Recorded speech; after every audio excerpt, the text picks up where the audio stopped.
je me présente, je m'appelle Sarah, je suis ostéopathe et danseuse, ancienne danseuse professionnelle et voilà, toujours danseuse.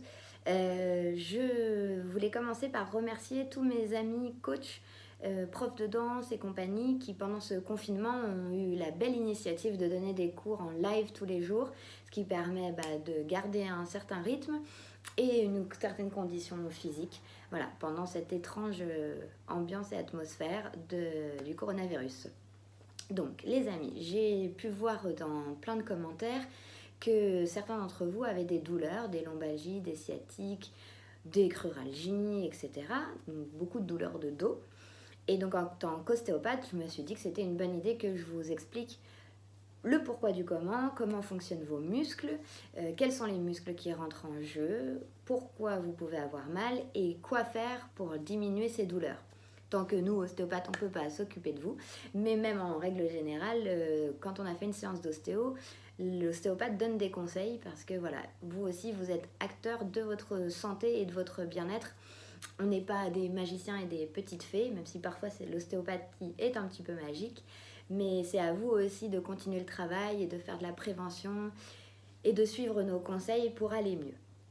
Donc aujourd'hui, je vais vous parler des étirements. Les étirements, c'est à faire au moins 3 fois par semaine. Vous trouvez un petit moment pour vous, le matin avant d'aller au boulot, en règle générale. Bon là, on a tout le temps qu'il nous faut pour l'instant. Ou le soir avant de se coucher, voilà. Le mieux du mieux, c'est de le faire quotidiennement. Mais il faut trouver le temps pour soi et pour faire ça.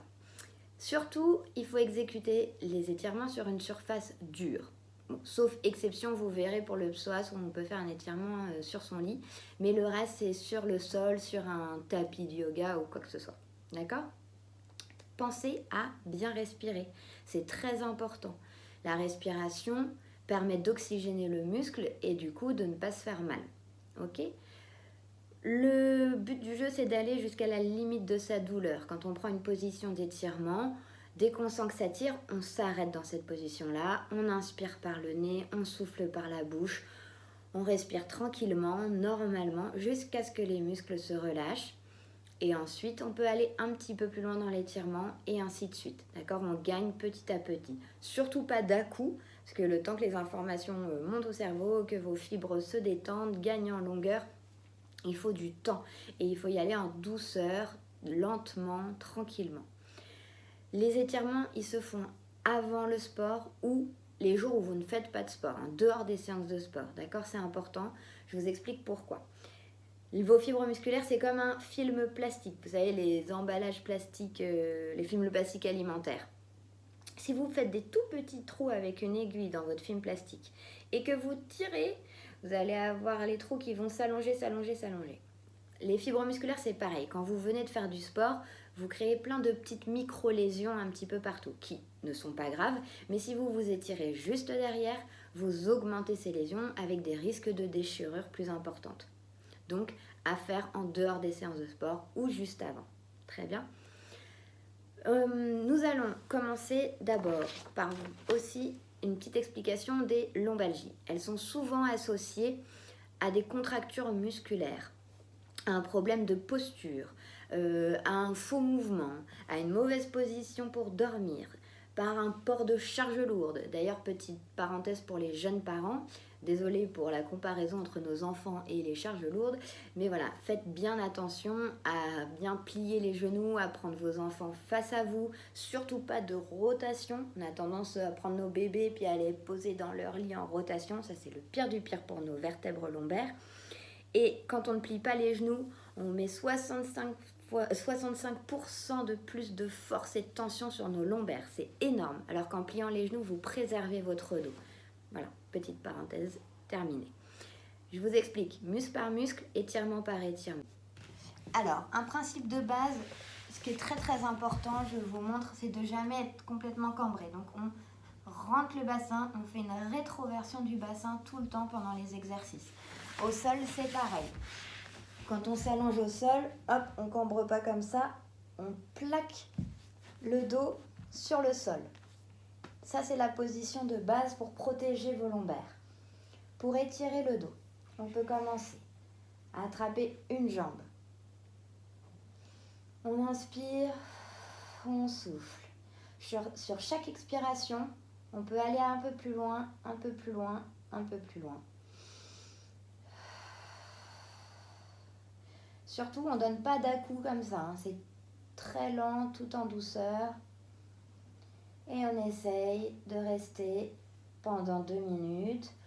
On allonge la jambe qui est tendue en essayant d'aller très loin avec les orteils. Et pareil avec le sommet du crâne, on essaye de relâcher les épaules. On peut relâcher, on fait pareil de l'autre côté. Pareil pendant 2 minutes. Là, je ne fais pas 2 minutes, mais c'est 2 minutes par jambe, par muscle. Pareil, on fait attention, hop, à pas cambrer. On repose bien les lombaires au sol. On attrape les 2 jambes. Et on essaye de bien garder les fesses au sol. On ne soulève pas. Hop, on relâche tout. On garde bien les épaules. Et on souffle. Pareil.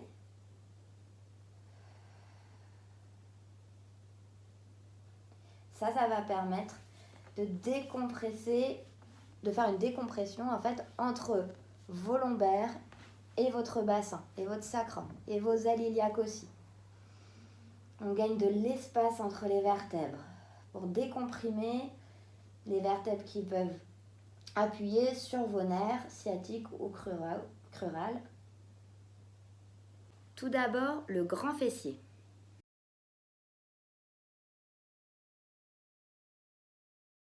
Le grand fessier est le muscle le plus puissant du corps. Il va du sacrum jusqu'au fémur. Il a un rôle très très important pour le bassin et un impact important sur votre dos. Alors, l'étirement du grand fessier est piriforme et puis ça va aussi travailler tout le TFL le long de la cuisse, comme ça le tenseur du fascia lata. Donc, on plie la jambe droite. On se repousse avec le bras droit pour avoir le dos bien droit, d'accord? Surtout, pas tordu comme ça, parce que sinon vous allez vous faire mal. On se repousse et avec le bras gauche, on vient chercher donc le genou dans le creux du coude et l'avant-bras le long de la cuisse. Ok, on reste comme ça. Et si on peut, on essaye de faire une rotation droite du bassin, tout doucement, tout en se repoussant avec le bras droit pour garder le dos bien droit. Pour les plus souples, si ça ne tire pas assez, vous pouvez replier la jambe, mais par contre, faire bien attention d'avoir les 2 ischions au sol. C'est les petites boules que vous sentez dures dans vos fesses. D'accord ? Surtout pas lever une fesse. On garde bien, hop, les 2 fesses au sol. On repose le bras, on se repousse et on fait pareil.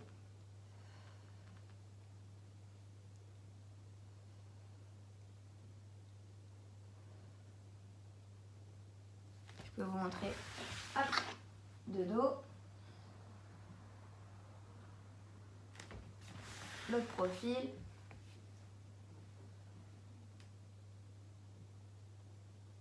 Le grand fessier, on peut également s'allonger sur le dos. Hop, on garde la jambe droite bien tendue et avec la jambe gauche à 90 degrés, hop, on va la poser au sol de l'autre côté. On garde bien les 2 bras tendus, les 2 épaules au sol. Et on étire tout le bas du dos. On peut même aller regarder de l'autre côté. Mais ce n'est pas obligatoire. Voilà, vous devez sentir que ça tire dans la fesse, dans la cuisse et puis au niveau des lombaires. Je vous montre de l'autre côté. Hop, jambe à 90. Voilà.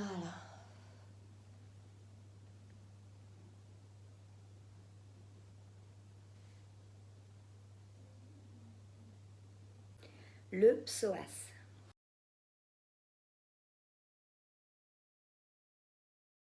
Le psoas. Alors le psoas, nous en tant qu'ostéo, on le traite très très régulièrement. C'est un muscle qui s'inflamme rapidement, qui est un gros muscle aussi, qu'on utilise tout le temps parce qu'il permet la flexion de jambe sur le thorax ou la flexion de thorax sur la jambe. Donc pour marcher, pour s'asseoir, pour se lever, pour courir, en permanence il est utilisé. Et souvent quand on fait des abdominaux incorrecte. Au lieu de travailler les abdos, on travaille les psoas qui n'ont pas du tout besoin d'être travaillés. Une autre petite parenthèse, les psoas sont appelés aussi la poubelle des émotions. Voilà, c'est des muscles qui s'inflamment très rapidement quand on est fatigué, en colère, triste, tout ça. Donc c'est important de les étirer très régulièrement parce qu'ils peuvent nous embêter. Ils sont insérés sur les lombaires jusque dans la racine de la cuisse, pour faire simple. Donc ils tirent sur vos lombaires en permanence. Alors pour le psoas, on se met en fente. Vous pouvez mettre un petit coussin sous le genou si ça vous fait mal. On met les deux mains sur le genou de la jambe de devant. On essaye de garder le bassin bien droit, bien face à soi. Et on va aller pousser. Donc pareil, toujours le bassin en rétroversion. On ne cambre pas comme ça. Hop, on rentre, on bascule. Et on va pousser les fesses en avant. Voilà. Et on est censé sentir que ça tire à ce niveau-là. On respire toujours. Voilà. Dès qu'on sent que ça arrête de tirer, on peut aller un peu plus loin, un peu plus loin. Si, pour les plus souples, on peut avancer un petit peu le pied. Et on reste comme ça, toujours 2 minutes.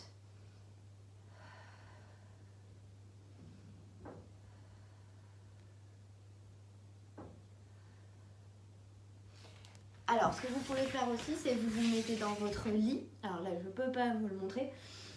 Mais vous vous allongez dans votre lit. Vous laissez tomber la jambe qui est côté du bord du lit. Voilà, en dehors du lit. Vous la laissez tomber. Et avec l'autre, vous venez, hop, plaquer le genou contre le thorax.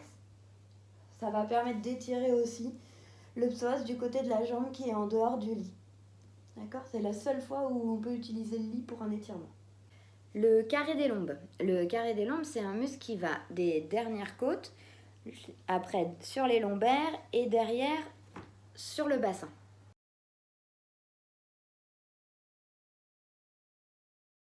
Lui, on va s'en occuper en même temps que le grand dorsal pour étirer toute la colonne des cervicales jusque dans le bas du dos, jusqu'au vos lombaires. D'accord? Alors, le carré des lombes, c'est simple. On enroule bien, vertèbre par vertèbre. Voilà. Le but du jeu, c'est pas forcément d'aller toucher le sol, mais de bien relâcher la nuque, aucune tension. Et on respire surtout. On essaye de se concentrer sur sa respiration à l'arrière du dos, d'ouvrir le bassin, d'ouvrir la colonne vertébrale, d'ouvrir les omoplates et on étire, on étire.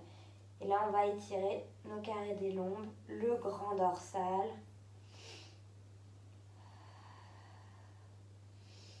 Et si on doit aller un peu plus loin, c'est sur l'expiration. On essaye de rester en avant des pieds, pas en arrière. Et au bout de 2 minutes, toujours, quand on revient, on peut relâcher un petit peu les genoux. Et première chose, on bascule le bassin et on déroule vertèbre par vertèbre. Voilà. Bon, j'espère que tout ça c'était clair, c'est des toutes petites choses. Vous voyez que ça prend pas beaucoup plus de temps que ça, que c'est pas compliqué comme étirement, mais ça peut vraiment vous soulager si c'est fait quotidiennement, ou en tout cas le plus régulièrement possible. Bon, bon confinement à tous et bon courage!